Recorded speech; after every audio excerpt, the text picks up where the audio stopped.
The Supreme Court this past Monday declined to hear challenges to 10 gun-related cases next term, likely denying for the time being the prospect of reshaping gun regulations for the first time this decade.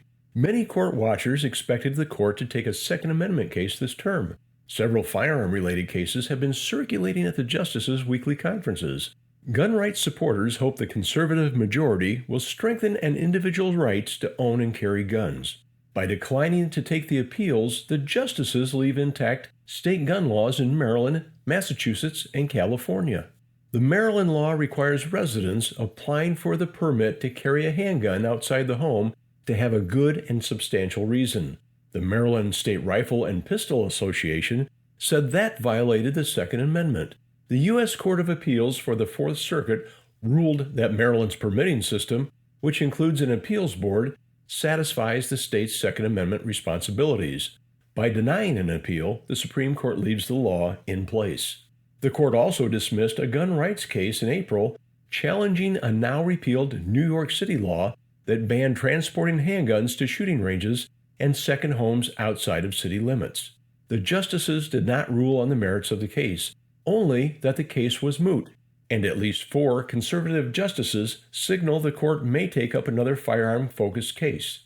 It has largely stayed away from ruling on gun regulations over the past decade. In 2008, the court issued the blockbuster District of Columbia v. Heller, which established an individual right to keep a gun in the home for self-defense. Existing prohibitions, such as those preventing felons from owning firearms, were cleared by the court in the Heller decision.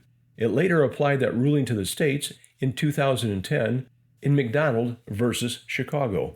It's hard to say if the court's rejection of the cases dealt a blow to gun rights and advocates. The justices could decide in a few months to take on a new gun-related case, given that 4 conservative justices appear ready to do so. But it may also mean that gun rights supporters cannot count on Chief Justice John Roberts. Roberts is going to be there for a long time, and they're counting on his vote. He voted with them in the Heller case, he voted with them in the McDonald case, and it does not appear he's with them in future Second Amendment cases. June 30th marks the end of the Supreme Court's term, and it will resume in October. Meanwhile, Arizona Republican United States Senator Martha McSally spent 2 terms in the U.S. House of Representatives before being appointed to the upper chamber last year. Prior to serving in Congress, Senator McSally spent 26 years in the United States Air Force, including flying A-10 Thunderbolt IIs in Operation Southern Watch over Iraq. The senator was the first female U.S. fighter pilot to fly in combat and the first woman to command a fighter squadron. Speaking with dozens of members of the firearm and ammunition industry at a recent town hall, Senator McSally got right to the point when asked what the Second Amendment means to her. "I've put my life on the line for the Second Amendment," she said, which pretty much says it all. Senator McSally's Senate race appears to be ground zero for which party has control of the Senate. She reminded town hall participants of her strong legislative record, hard-working team, and cautioned, "Don't believe the polls now, we're in a strong position." Her opponent, Mark Kelly, is the husband of former U.S. Representative Gabby Gifford and gun control's #1 ally this campaign cycle. Outside groups like billionaire Michael Bloomberg's Everytown for Gun Safety and others are pouring millions of dollars into Arizona to help Kelly, who so far remains largely undefined and in hiding.